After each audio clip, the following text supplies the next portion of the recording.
नाज़रीन, आज टर्की के लिए एक तारीखी दिन है। सालों की और दहाइयों की स्ट्रगल में आज एक बहुत बड़ी कामयाबी टर्की को जो है हासिल हुई है। एक गेम चेंजर स्टेप, एक गेम चेंजर कामयाबी जो इजराइल की हेजेमनी को चैलेंज करने के लिए है और इजराइल के साथ जो बैलेंस ऑफ पावर है उसको तब्दील करने के लिए है और एक गेम चेंजर स्टेप है। एक नया चैप्टर है वेस्ट के साथ डील करने में without taking Israel into consideration.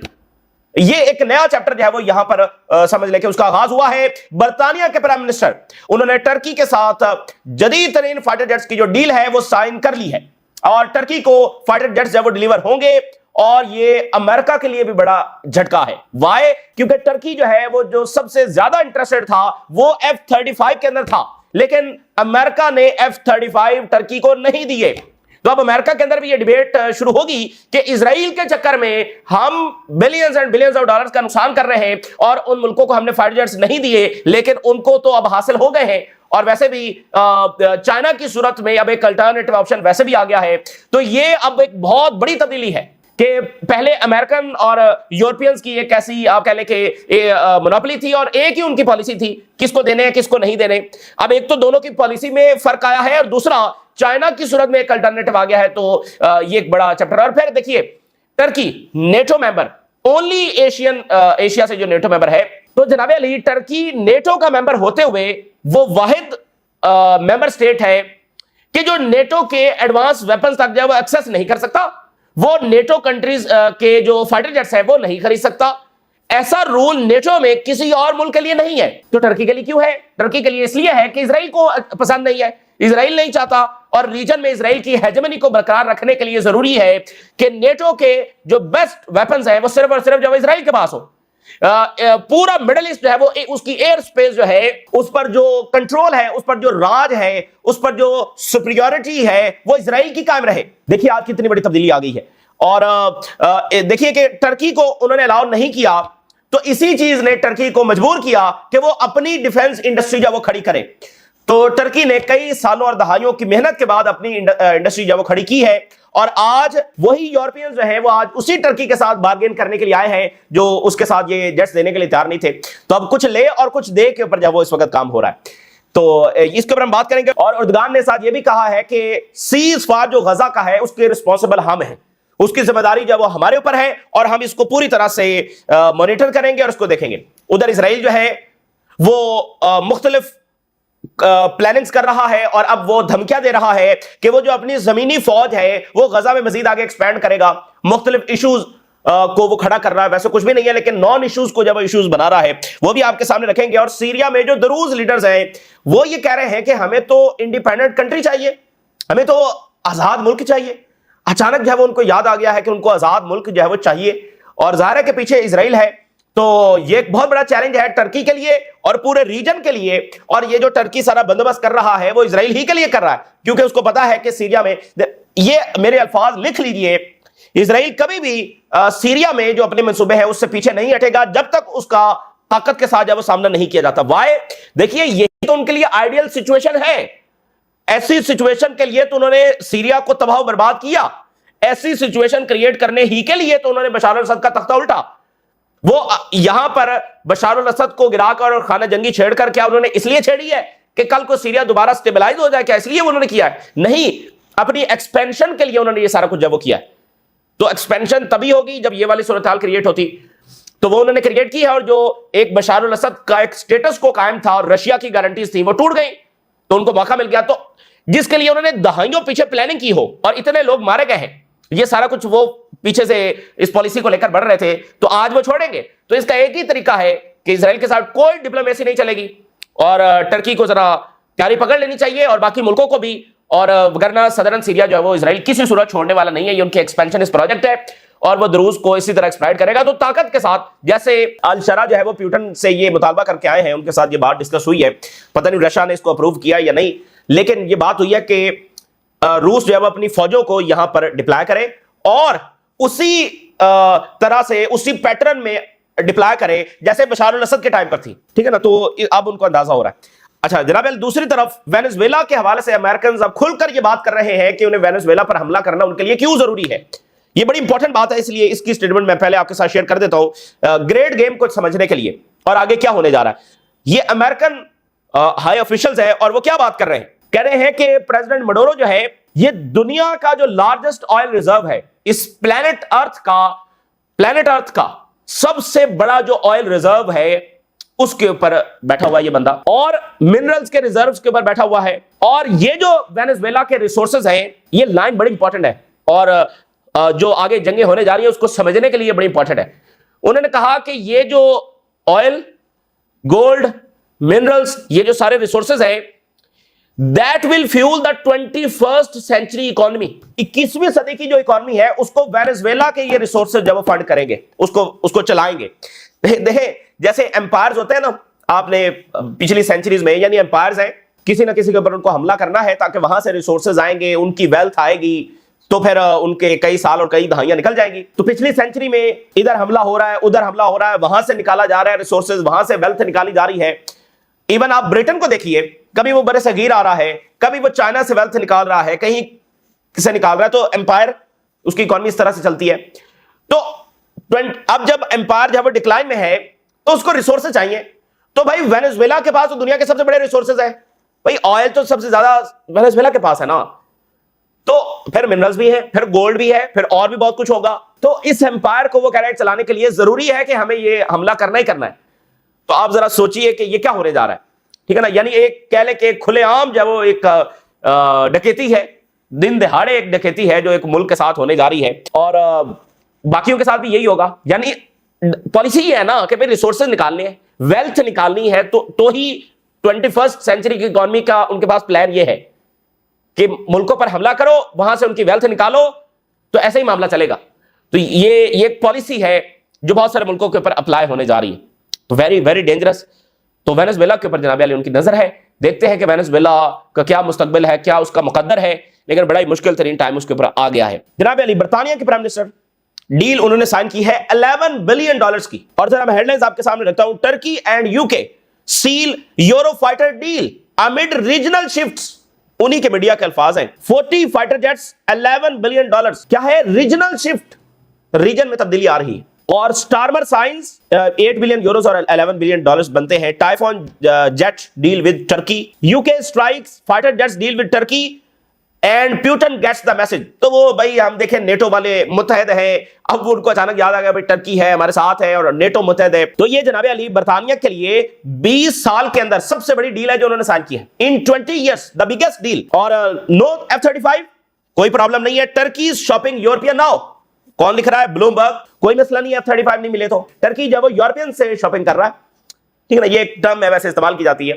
तो उधर से उन्होंने नहीं दिए तो कोई नहीं, यूरोपियन से जब ले रहा है। और चाइना के साथ टर्की के ताल्लुकात आगे बढ़ रहे हैं और उनके अपने फाइटर जेट्स है वो भी तैयार हो रहे हैं। अच्छा जी, अब जरा ये यूके के प्राइम मिनिस्टर उनका जरा ट्वीट देखिए। कहते हैं कि मैंने डील साइन की है जिससे 20,000, ये बड़ी इंपॉर्टेंट बात है, 20,000 ब्रिटिश जॉब्स है अक्रॉस द यूके वो क्रिएट होंगी। बर्तानिया है, बर्तानिया उस्मा सल्तनत उस्मानिया को शिकस्त देने वाला, दौलत ताकत का मरकज यूरोप, टर्की के साथ डील कर रहा है टू क्रिएट जॉब्स। ये वो रियलिटी है, ठीक है ना। यानी दौलत का मरकज यूरोप, ताकत का मरकज यूरोप, आलमी सियासत का मरकज Europe, global super power Israel को कायम किया। और ये मुल्क कुछ भी नहीं कर सके, ना उनके पास टेक्नोलॉजी है, ना दौलत है, ना इकोनॉमी है, ना वो इन्फ्लुएंस है, कुछ भी नहीं है, कुछ भी नहीं हुआ। तो आज देखिए वो इक्तदार के दिन बदल रहे हैं, आज वो दौलत का मरकज बदल रहा है। ये नहीं कि कोई यूरोप जो है वो उनकी कोई वो गरीब होने जा रहे हैं, ऐसा कुछ नहीं है, लेकिन वो जो हेजेमोनिक स्टेटस है वो चेंज हो रहा है। दौलत फ्लो कर रही है अब दूसरे कैपिटल्स के अंदर, पॉलिटिकल इन्फ्लुएंस वो मुल्क हासिल कर रहे हैं। इस वक्त आप देखिए टर्की के वेपन्स उठाकर देखिए, यूरोपियंस के वेपन्स के ऊपर भाई उधर आपको पता है यूक्रेन में क्या हो रहा है? यूक्रेन में रशिया के पास ईरानियन ड्रोन्स हैं और यूक्रेनियंस के पास टर्की के ड्रोन्स हैं। तो यानी उनकी टेक्नोलॉजी यूरोपियन से बरतर है, टर्की जो बना रहा है। तो यहां वो शिफ्ट आ रहा है। उन्होंने एक तमाशा लगाया इजराइल, और क्यों वो इस काबिल हुए? क्योंकि सब कुछ उनके पास था, लकीरें उन्होंने खींच रही थी, दौलत उनके पास थी, ताकत उनके पास थी, जो मर्जी कर लेते। यहां अब बार्गेन करना है, अब जॉब्स भी क्रिएट करनी है, अब अपनी मिलिट्री को भी खड़ा करना है, जरा रशिया से भी तो लड़ना है ना, तो जॉब्स भी क्रिएट करनी है, इकोनॉमी का भी जरा बुरा हाल है, और मिलिटराइजेशन भी करनी है। रशिया के साथ भी फटा है, चाइना के साथ भी फटा है, सही है ना। तो बार्गेन करनी है। तो ये वो बार्गेन है जो इस वक्त हो रही है और ये वो रियलिटी है। ऐसा नहीं है कि यूरोपियंस को इजराइल से पीछे हट जाएंगे, लेकिन फलस्तीन को भी फिर रिकॉग्नाइज करना पड़ेगा, यानी उनके राइट्स को, और इस बात पर मजबूर होना पड़ेगा कि वो फलस्तीनी रियासत की बात करें, फलस्तीनी रियासत बनाए। ठीक है, इससे पहले तो वो इंटरेस्टेड नहीं थे, लेकिन अब वो मानना पड़ेगा ना, इस बात को मानना पड़ेगा। तो जब आप दुनिया का इख्तियार आपके पास होता है, जो मर्जी करें, लेकिन अब जब बाकी पावर्स इमर्ज कर रही है तो फिर आपकी तो सारी बात नहीं ना सुनी जाएगी, तो कुछ ना कुछ तो करना पड़ेगा। तो आप देखें इस डील में इजराइल नहीं है। क्या इजराइल को यह पसंद आई है ये डील? नहीं। तो फिर बरतानिया ने क्यों की है? और ना सिर्फ बरतानिया ने की है, बल्कि जर्मनी इसमें ऑन बोर्ड है, इसमें इटली ऑन बोर्ड है, इसमें पूरा यूरोप ऑन बोर्ड है। तो फिर इजराइल को एक चीज पसंद नहीं है और इजराइल की बहरास एयर सुपीरियरिटी चैलेंज हो गई है, तो क्यों की ये डील? तो आप उस मजबूरी का जो है अंदाजा लगा सकते हैं। एक और बड़ी इंटरेस्टिंग चीज है, और वो ये है कि जो उर्दुगान साहब गल्फ का दौरा करने गए थे उसकी भी वजह सामने आई है। चूंकि ये फाइटर जेट जो है वो फौरी तो डिलीवर नहीं हो सकते, लेकिन टर्की ने इसका भी हल निकाल लिया है, और वो ये है कि वो जो फाइटर जेट्स खड़े हुए हैं कतर में, वो इस्तेमाल तो हो नहीं रहे, और फाइटर जेट्स वो ओमान में खड़े हुए हैं। तो टर्की कतर और ओमान के साथ ये टॉक्स कर रहा है कि आप वो जरा हमें देना, आप तो चला नहीं रहे, आपके पास तो वैसे ही गैराज में खड़े हुए हैं, और आप पर तो हमला भी हो जाए तो आपके वो पता भी नहीं चलता, उड़ते भी नहीं है वो, तो आए ना जरा हम इनको उड़ाते हैं, हम जरा इनको गैराज से निकाल कर जरा आसमानों में लेकर चलते हैं और इजराइल का जो वो उसको सबक सिखाते हैं। तो ओमान और कतर के साथ जो वो टर्की की टॉक्स है, 12 फाइटर जेट जो है वो फौरी तौर पर उनको डिलीवर जब वहां से हो सकते हैं। ठीक है ना, ये उधर बातचीत जब वो चल रही है। तो ये एक बहरहाल आज मिडिल ईस्ट के अंदर एक बड़ी तब्दीली है। बड़े लंबे अरसे से टर्की जब लगा हुआ था, अब देखिएगा F-35 के लिए भी अमेरिका पर प्रेशर आएगा। भाई जब सब कुछ ही हो रहा है तो $11 बिलियन बरतानिया ले गया ना, तो अमेरिका भी तो ले सकता था ना। ठीक है ना, अमेरिका भी तो ले सकता था। तो अब वहां पर है कि भाई क्यों नहीं आप दे रहे? ठीक है ना, वहां पर डिबेट बढ़ेगी। फिर वहां दोनों हेड ऑफ द गवर्नमेंट जो है उन्होंने बात की, तो उर्दुगान ने कहा कि हमारे ऊपर रिस्पॉन्सिबिलिटी है, गजा का जो सीज फायर उसके गारंटर हम हैं और इजराइल को रोकना ये हमारी जिम्मेदारी है। और उन्होंने कहा कि फलस्तीनी रियासत को जो बरतानिया ने तस्लीम किया है, हम उसका शुक्रिया अदा करते हैं और उसको प्रेज करते हैं, और हम दोनों के ऊपर जिम्मेदारी है कि हम इजराइल के जो वायलेशन है उसको रोकें, इजराइल से मुकम्मल अमल दरामद करवाएं और उसके वायलेशंस को रोकें। और गजा के लोगों को जो है वो फौरी इमदाद की जरूरत है, और विंटर वहां पर आ रहा है, विंटर आ रहा है, तो फौरी इमदाद जो है वहां पर भेजनी इसकी जरूरत है। तो ये एक बात होगी। दूसरी बात नाज़रीन ये है कि एक मीडिया वॉर आ रही है। अब media war is coming toward Israel. इस वक्त पूरा जोर लगाया जा रहा है कि जो इंटरनेशनल मीडिया वो किसी तरीके से गजा में दाखिल हो, पूरा जोर है। और इजराइल अब ये उसको लगने लगा है कि ऐसा हो सकता है कि इंटरनेशनल मीडिया दाखिल हो जाए। और सोचिए इंटरनेशनल मीडिया गजा में दाखिल हुआ और क्या कुछ सामने आया। तो इजराइल के जो रही सही कसर है ना यूरोप में, वेस्ट में, वो उसका तिया पांचा होने जा रहा है। Israel is preparing for the coming media war that will expose in every media what the US envoy Jared Kushner describe that it was hit by N atomic bomb. उन्होंने कहा कि गजा में जैसे एटॉमिक बॉम्ब चल गया है, तो जब इंटरनेशनल मीडिया जाएगा और वहां से इज्तिमाई खबरें और तबाही और फलस्तीनियों की कहानियां वो सामने लेकर आएंगे, तो फिर क्या होगा। इजराइल को बहुत डर है इस बात से, तो इसलिए उन्होंने जेनोसाइड के निशान भी मिटाने की जब वो कोशिश की है। मुझे बताइए क्या रशिया अलाउ नहीं होने देता इंटरनेशनल मीडिया? यूक्रेन में इंटरनेशनल मीडिया नहीं है, तो गजा में वो क्यों नहीं जाने देते इंटरनेशनल मीडिया को? तो वजह आपके सामने है। खैर वो बहुत बड़ा दिन होगा इंसानियत के लिए जब ये एंटिटी कोलैप्स करेगी, और इस रीजन के लिए बहुत बड़ा वो रिलीफ होगा, इंसानियत की बहुत बड़ी जीत होगी जब इस एंटिटी से दुनिया जो है और रीजन जो है वो छुटकारा हासिल करेगा और इंसानियत जो है वो एक बहुत बड़े फितने से आजाद होगी। तो इंसानी तारीख का वो एक बहुत बड़ा वाकया होगा। लेट्स सी कि वो दिन कब आएगा, लेकिन वो एक बहुत बड़ा वाकया होगा। इंसानियत जब वो बहुत सारी जंगों से निकलेगी, बहुत सारे आप कह लें कि बुहरानों से निकलेगी, बहुत सारे फितनों से जब उसको आजादी मिलेगी, और बड़ी खुशहाली का दौर जब शुरू होगा जब ये एंटिटी जब कोलैप्स होगी। तो इस टाइम इजराइल जो है वो जो बॉडीज हैं उनका इशू बनाकर, उनका एक नॉन इशू है, जाहिर है बॉडीज हैं मलबे तले दबी हुई हैं, और जिन फलस्तीनी फाइटर्स ने दफनाया था वो भी शहीद हो चुके हैं, इसलिए मुश्किल है और मलबा इतना ज्यादा है। एग्रीमेंट में लिखा हुआ है कि डिले हो सकता है, ट्रम्प ने ट्वीट किया कि डिले हो सकता है, कोई बात नहीं है, लेकिन इजराइल अब उसको इशू बनाकर कह रहा है कि इजराइल अपना कंट्रोल एक्सपैंड करने की तैयारी कर रहा है एज अ पुनिशमेंट के हमास हमें बॉडीज नहीं दे रही। जरा अंदाजा कर लें। तो कोई ये इससे नहीं, मुझे बताइए इससे हटकर आप इजराइल से क्या तवक्को करेंगे? यही तवक्को करेंगे ना, तो जो उसने करना है वो करेगा।